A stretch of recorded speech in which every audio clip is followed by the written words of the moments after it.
Welcome back. This is the SMG Blacklist podcast. I'm one of your hosts, Jack Wengroski, number 23 on the list, and with me is... Melissa Maxey, number 13. All right, we're here to talk about Season 3, Episode 5, Arioch Cain, who is number 50 on the list.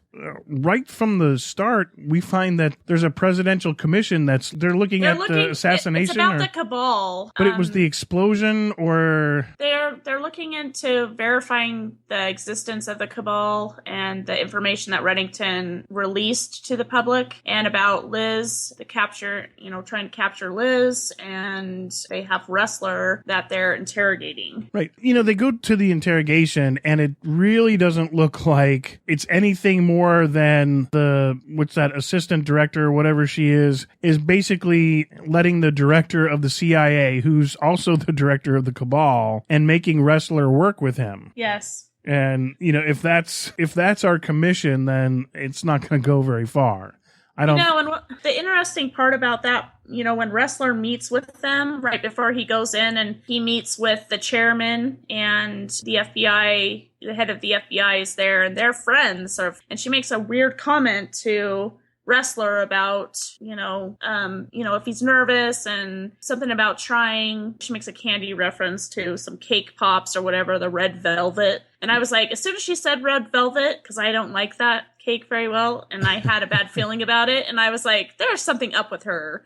And I'm like, this isn't going to go very well. Well, since she's on this government commission, and the African-American lady, has been the director. Yeah, she's the director. And so it really, that was meant to kind of say, hey, look, rookie, this is how these things go, and, make it a joke. But I think really trying to rub it in that he's a newbie at this, and these two women that are very powerful have been to these kind of things before, over and over again. And, that's when you kind of get the idea that he's not there to save Liz or to capture Liz.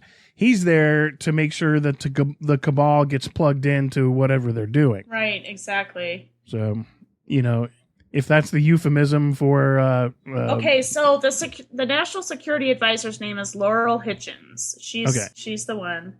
And the director, it's an interesting dynamic between the director and the National Security Advisor, because they've known each other for a long time. So they kind of make that contact at the beginning of the episode. Right. They've known each other for a while, that they're good friends outside of the office type thing. They know each other's families, all of these things. And that plays a big role later on. And as far as that they're friends, I have a feeling she's much better friends with the director of the cabal. Yeah. Yeah, and I think that's where something's just kind of, because otherwise, I don't think she's truly interested in any of this. These are things that have kind of been going in the back door, and the only reason she seems to be there is for the director. That's pretty much it. But really, I think this is just a seed that's going to be planted for much later. I don't even think, as far as clearing her name, that's going to happen for quite a while. No. I don't even know. I mean, maybe by the end of the season, and they'll move on to another storyline. But I think that, they kind of advertised it on the NBC site. It was just a little seed that they planted at the very beginning. And, like we were saying, I just don't think that's going to go very far right now. What they're really to do now is trying to get away from this secret assassin. Right. And so this whole episode,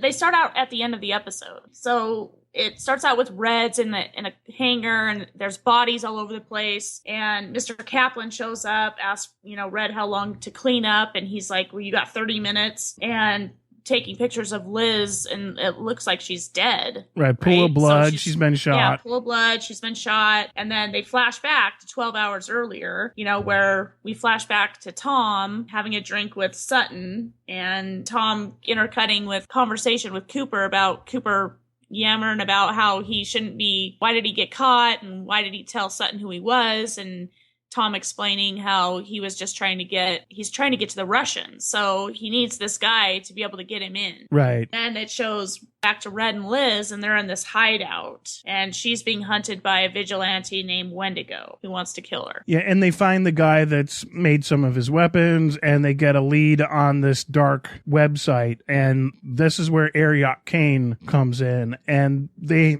think that Arioch Cain is the one that can delete the bounty, which actually turns out to be not true at all. So this website has been set up as a crowdsource funding for vigilantism. And it becomes hundreds of thousands of dollars that are available. What was Liz's bounty? Over 750,000, something like that? Yeah, something like that. And, that's a huge bounty. And so Wendigo is not even, he's not even really kind of a real bounty hunter. He just takes out. No, he's a vigilante. He just takes out people who he thinks aren't good for society. He's just like on his own mission. And right. He picked Liz, and so he manufactures his own bullets and puts Psalm 1:1 on the bottom of them. Well, Blessed is the one who does not walk and step with the wicked. However, I think that was the identifier, though. So that was actually whoever put out the hit. At first, I thought it was his identifier, but that had something to do with identifying the bullet that was supposed to kill her. Okay. And it's funny, I think they could have developed Wendigo quite a bit because he winds up dying fairly early on. Yeah, that surprised me that they didn't drag that out a little bit more, because he would have been and they do that with all the numbers. Right. Like they kill him off. But he was interesting, and I would have liked to have known a little bit more about him. Yeah, because they gave him all this backstory about these other things, but I guess in the end, they really didn't put him on the list. He was just one of many. They had put Arioch Cain on the blacklist. I'm not really sure how he really affected Red. It seems like one of those. There's been one or two blacklisters, I think, that just kind of got added after the fact. Yeah. Well, in this episode, there was so much going on. It's kind of, we're jumping all over the place because the episode really was like this. I mean, you're watching in 1 minute, it's Red and Liz, and he's looking for people to help him save her life because he knows this guy's after her and he's trying to assassinate her. He knows he can't stop him, that he doesn't have the power or the means to do it. He needs other people to help him, which is really hard for Red. He's not one to just stand up and say, hey, I need help. Right. He's like, I'm going to do it myself. So I guess that was real surprising when Red goes up to Wrestler and sticks a gun in his back and says, basically, we're going to have a little chat. Oh my God. And I love this because this is like what we've been waiting for, right? It's Wrestler in the 12-step program. Because last season he had a drug problem and they never addressed it, and here he is. Right. It's about time. Apparently he's doing the 12-step thing, and what was it? Red said, I tried it, but I couldn't get past 9. Yeah, I couldn't believe in a power greater than myself. Yeah, I love that. It was typical Red. Yeah, exactly. Some of an opium den in Kuala Lumpur. Yeah. Thanks, Red. Another great quote from Red Reddington, James Spader. So they really get past, they catch up to Wendigo. He's dead because Red basically let him fall. And we need to talk about before this happens, Liz gets in a crosshair firefight with him. Oh, I right. mean, she doesn't, Red's like, I'm sending a team. They're going to come pick you up. And she doesn't even get to the car before this guy is spraying bullets everywhere. And both the guys that come after her to help her get killed, and Liz has to take it into her own hands to save herself. And she ends up trying to do covert, follow behind a car, try to keep away from bullets. And then she hijacks another car and has to use the mirror to drive backwards through this alley that she's in. It was pretty intense moments with Liz trying to escape. Yeah, that was pretty awesome. Although I have to say, Wendigo, tactically, that first shot, I think he could have got Liz. I think it was a big mistake to go for the guys that were protecting her first and then spraying bullets all over. He was attracting a whole lot of attention, which it attracted to where he was at the hotel, the bullet that he manufactured with the special rifle.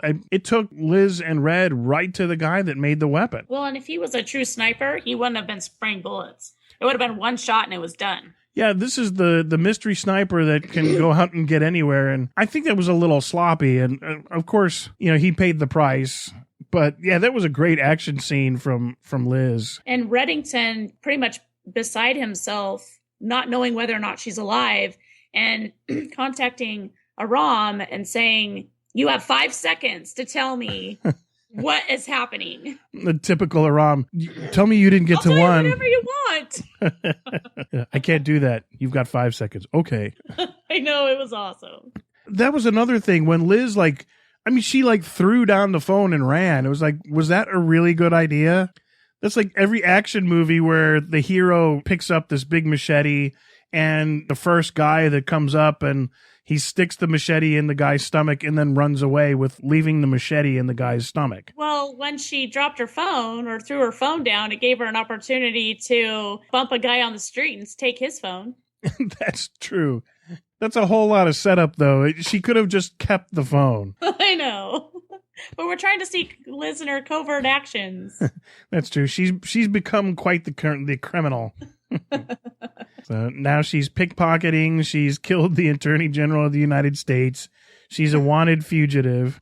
Here's another thing is, we've already talked about the end where they're faking her death. And really, nobody has said much about the fact that everybody now thinks Liz is dead. And, that is a huge opportunity. Does that mean, the heat is completely off, or are they? Well, no. And I think with this episode where they go back, they started out at the end, but they go back the 12 hours before. Right. Nobody knows. I mean, at this point, nobody thinks that she's dead. It's not till the end of the episode where they're like, oh, yeah.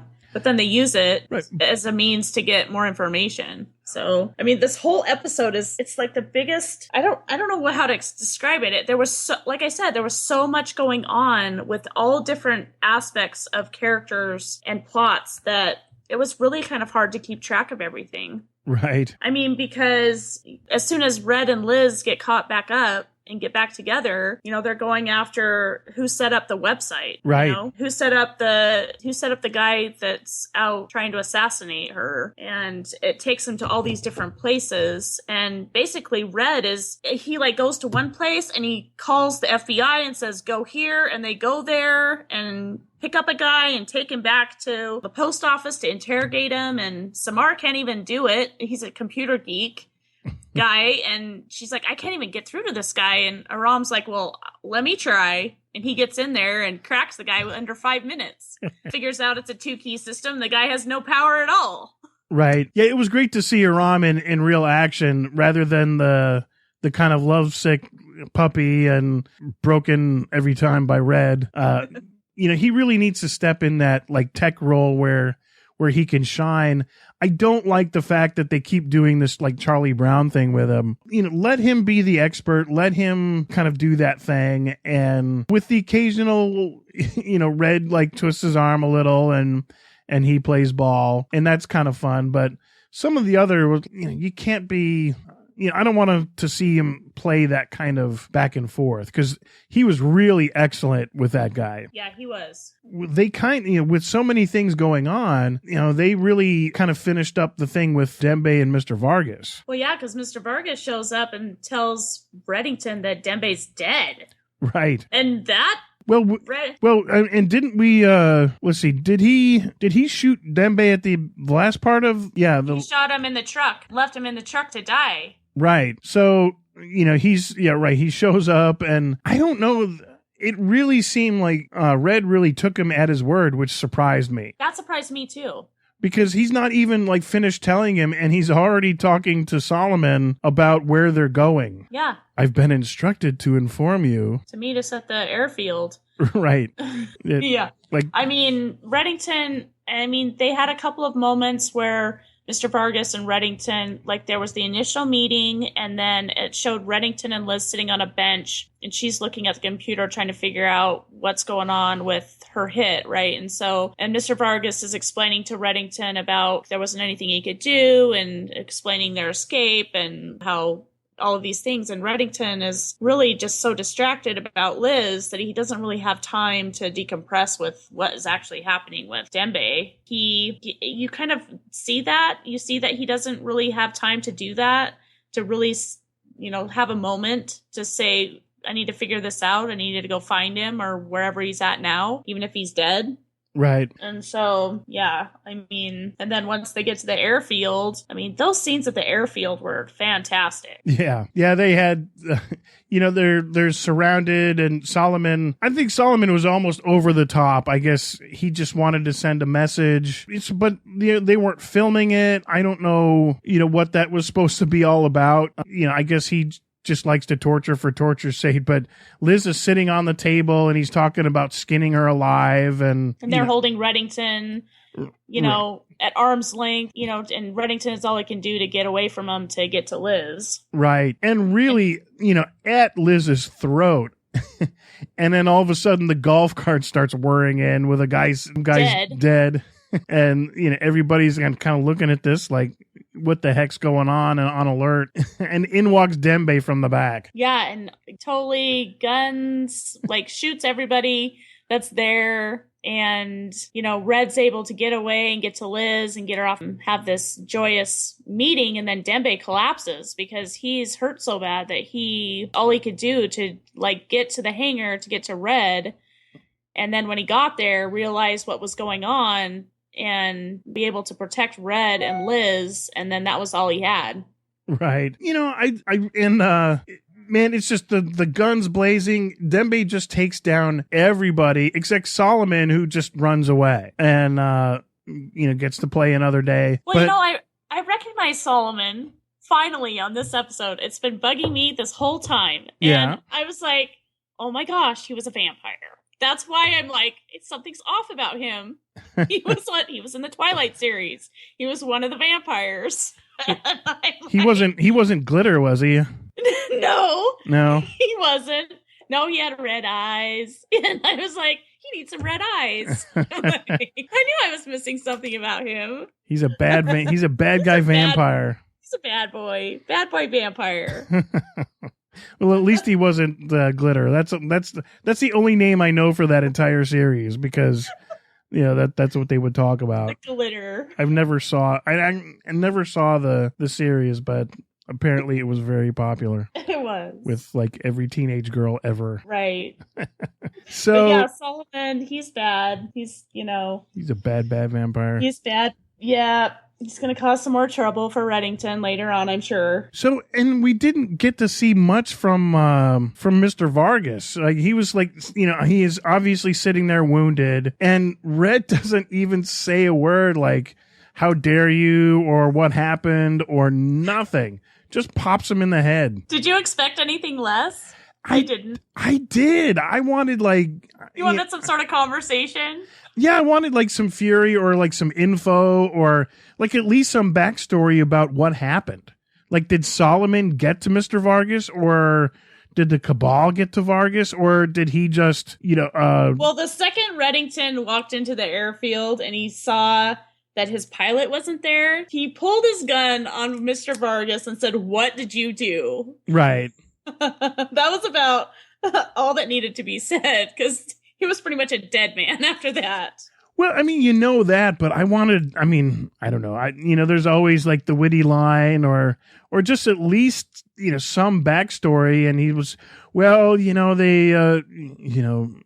they threatened to do this. And of course, Red could have said, all you had to do was come to me, I blah, blah, blah, or something. And there was just, it was the end of the story. We didn't get anything. And I don't know. I just wanted wanted one of those Arnold moments where Arnold does, like in Terminator, before he shoots somebody, some witty little comeback. Yeah. Or, it's just something like getting that one last little Pee Wee Herman kind of moment. I wanted that. But nothing. There's nothing. They just show him, and he's sitting there kind of slumped over, and legs are just kind of limp, sitting on the floor, and just a pop, and then his head goes down, and that's it. He could have done. It could have been such a good bit. I don't know. I just like the part where Liz was on the table and Reddington was pretty much giving away his whole soul just to get them to let her go. Right. That was really a poignant moment, I think. And I think a lot of the fans are still talking about that. I think that's what kind of Mr. Solomon had. I think that's what he really lives for, is that moment where they're willing to give up anything and he's still going to kill them. And I think that's going to be, at some point, that's got to be his downfall, where he's too independent. Even like the director of the Cabal is now kind of almost answering to him. And I think he's gotten too much power. I mean, how many movies have you seen where the guy that is really the hired assassin at some point kind of figures he's indispensable and kind of waiting for that? That should be like a really glorious moment when Red gets to have some sort of revenge. Or will it be just that kind of exchange thing where we'll give you this for Solomon? They're like, nah. And then Red gets to do what he wants to do anyway. Who knows? Yeah, no kidding. So let's get back to Asher, because Tom's been playing this whole thing to get to the Russians because he knows that this kid has dealings with the Russians, and we kind of find out near the end that I thought he'd borrowed some money, but he's already rich. And it turns out that he's been doing these like death cage, like these boxing matches. And he was so good that he was like beating the opponents. They thought, little rich kid is going to get his butt handed to him. And so it set up this whole thing where the Russians said, well, everybody's going to be betting for you. We want you to throw this one particular fight, and he doesn't throw it. Right. Which, so now they've been extorting him for like $20,000 a month and all this bad stuff anyway. So, they're all worried that Tom's going to do something. They've already ruined this guy. I really did feel sorry for him, but then I started to think, he's already sold his soul. Yeah, he did. There's nothing he can do. As soon as he stops paying the $20,000 a month, that's the end of him anyway. Yeah, he's dead. And that's kind of the reputation, at least the TV Russian mafia, is that, it's not about the money. It's about the way that they lost face in this whole thing. And really, either you pay through the nose or, you're gone anyway. So as much as I kind of felt for that guy and Tom kind of getting in and using him, he was really gone anyway. Yeah. But Tom, at the first chance, kills the extortionist. That scene, the Tom scenes are pretty fantastic because the way it's like they play him off like a 007 character. Yeah. A little bit of comedy, and it just works. He's got such a good, what's his name? Ryan Eggold. He's got such a great personality. Yeah, he does. And when he really gets going, you're like, oh my God, he just seems like such a really nice guy, like the guy that you really kind of hang out with, and then he says, hi, my name's Mike Buckley. And you go, oh my God, that's right. He's still Tom, and he's created this whole...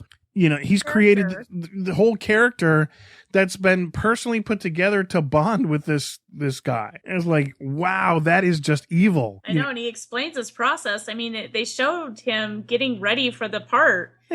How he goes over in his head all the things he's going to say and all the things he's going to do, how he's going to walk, how he's going to wear his hair, how he's going to wear his clothes. Right, even at the lady that's doing his hair, when he's getting the clothes and he's going through that story... Yeah. So that he gets that reaction, that natural, kind of that natural speech pattern. But the whole thing was, it was funny that you said Cooper was blathering on about, but what it was is Tom wanted to be caught because it was a lot easier to build this scenario where he was that kid on the other side. And that's where the Mark, he wants, Sutton? Yeah. And he really wanted to know the guys that live on the other side, but are fun to hang with. And he set up the scenario where he's saying that he went to Stanford, and that's just too easy to check, really. And he had this really fancy watch, but it was a knockoff. And if you have money and really nice things, there's kind of ways to tell. It's it's not quite a $3,000 watch. It's actually a $200 watch that looks like a $3,000 watch. It was all calculated, everything to the minute details so that he could get into that guy's head. Right. And they just did it, executed perfectly. Yeah. Yeah, and he just draws him in. But I think that's the thing about Tom is he's just so likable. I think I'm really glad that they resurrected his character, because it seemed like at the very beginning that was the end of Tom. Like, he had served his purpose. There was really nowhere else for his character to go, but it's not only flourished, it's become really popular. In fact, it has. In fact, he has about as much screen time as Reddington does now, it seems like. Yeah.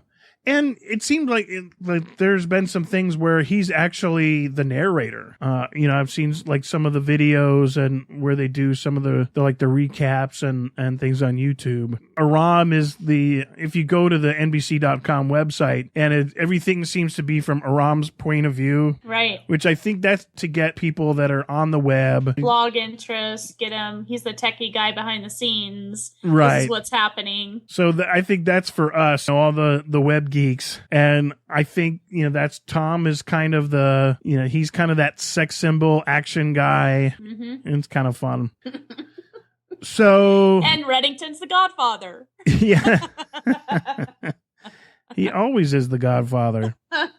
It looks like things aren't really going well for Wrestler. Yeah, because in the commission, he's sitting there and the chairman asks him about, Liz being his partner, and does he believe that she's a terrorist? And he's like, well, I just want her to have a chance at a trial and be able to be proven whether she isn't or not. And she's like, that's not what I asked. I want to know what you think. Do you think that she's a terrorist? And he's like, no, I don't believe that she is a terrorist. Right. And they see that as the problem. And like, okay, thank you, Department of Justice. I don't think that's really how it works. So I think we know where her bread is buttered on. I think from here on out, we need to kind of keep an eye on her. And so the director gets into the place and he says, I sure would like a tour. Yeah. So back to Liz. At the beginning of the episode, it showed this girl, and she comes down and she turns on the TV and she tells her dad, look, she's dead. And I was like, that's weird. I thought that was weird at the beginning of the episode. Well, as we move further into the end of the episode, we find out that as Liz is looking for the person who has set up hit on her, that through this computer program, they find the guy that set it up. They find out it's a 2-key system, that whoever initiated the kill is the one that needs to shut it down. Right. And it leads them to this girl's place, this family home where her dad answers the door and Reddington and Liz walk in and they're like, you need to turn off this hit. You need to go on this computer and you need to end this. And he's like, I don't even know what you're talking about. I thought he was going to get shot at that point. And his daughter steps up from behind him and she's like, you're looking for me. And I was like, oh my gosh, girl, how old are you? Are you like 14? Who in their right mind at a 14-year-old girl, even though their mother is dead, is thinking about assassinating another person? Well, because she thinks that Liz was the one that caused the terrorist explosion and right. that killed her mother. And truly, that's the kind of person that's on. I'm not saying that's the kind of person that's on the internet, but that's the kind of thing you can do anonymously. Why wouldn't a 14-year-old? Why wouldn't they? If that's an offer and okay, this is kill my mom and nobody's supervising you, you're completely anonymous. It seems like that's what the dark net kind of is for. Yeah. It's that kind of savage thing where rules don't apply.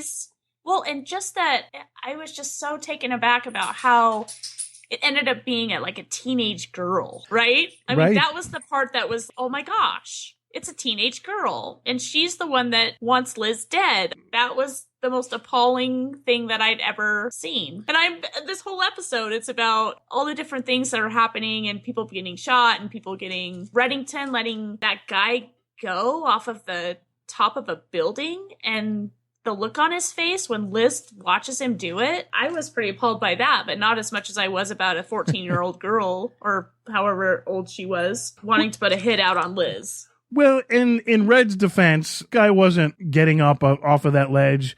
As soon as he got off, he was going to be a threat anyway, and he wouldn't give up the information. And so when you're kind of a combatant in that kind of war, this guy kills people for kind of a living, and you kind of live by the sword, you die by the sword. So I really, as far as Red goes, I don't think that's one of the worst things that he's done. But the girl was that's almost the definition of a psychopath. Oh, Daddy, I did it for you. This isn't a game on the internet, because she doesn't get her hands dirty. Right. It's just a news story that she goes on the internet and does this thing on the dark net. And then there's a little news flash that said that this girl's dead. She never got blood on her hands. She never had to do anything. But still, there's that sense of inner conscience that should have said, you're getting somebody killed, not by accident or as a result of something else. Right. And I think that's the thing that kind of took you aback, is that it's the whole her whole nature just really seemed cold. In fact, even after she agrees, like Liz says, look, we're not the ones that do it. I will personally find out who killed your mother. And there should have been this whole crying little match. And so after all is said and done, she agrees, even though Liz has been listed as killed and the money's been transferred. We don't exactly know to who, but I have a feeling Red's got a piece of that, if not all of it. Eventually they'll figure out that she's not dead. So I guess they have to take her off the hit list anyway. The girl agrees to do it, and then they show her sitting on the couch, playing with her Game Boy or her tablet or whatever it is, and it's just almost like a little smile. Yeah, all's good. And the dad looks at his baby girl. There should have been some emotional release, and there wasn't. This is just a creepy little girl. Exactly. It's not cute. It's just, horrifying. Yeah. It just seems like this girl's going to take over Red Enterprises or something. I want to turn to the dad and go, yeah, way to go. Yes. Got a winner there. Yeah. You're going to be... You have raised a girl devoid of emotion. Nice job. Just a robot. Yeah. So where does that take us to next week? We haven't gotten any closer to Karakurt. Oh, right. Or any of the Cabal crimes. So, so Tom is getting close because now the Russians are going to be after him. So it's going to be about Karakurt, and then I guess they'll have to figure out where Solomon went. Yeah, and then Dembe's shot. So what's going to happen with Dembe? Is he going to live or die? Well, I think, they've shipped him to one of Red's clinics. I don't think anybody's ever died from one of Red's hideaway clinics, have they? No. But I was glad to see that Mr. Kaplan was in the episode, would like her a lot. Yeah. Good to see her back. Yeah, she, I think one thing, are you sure this is a good idea? Which Kaplan was talking to Red. Mm-hmm. And I wonder if, something of that if that's not a hint. But he wanted everybody to see it, and if they could continue that and make really seem like Liz is dead, that takes a whole lot of pressure off. Yeah, and it did. It worked for a little while. They were able to get some stuff done because of it. All right, well, is that about it? I think so. This is the SMG Blacklist podcast, brought to you by the Southgate Media Group, where you can find us at www.southgatemediagroup.com, and a lot of other blogs and shows, ways to donate if you like to hear what you're hearing. You can find us on iTunes, and we have, my Twitter is at @JWingrosky, and yours? Mine is at NSMaxi, and our Blacklist Pod Twitter account is Blacklist Pod, and our Instagram account is The Blacklist Pod. Well, thanks for listening, and that's about all we have. Until next time. See you then.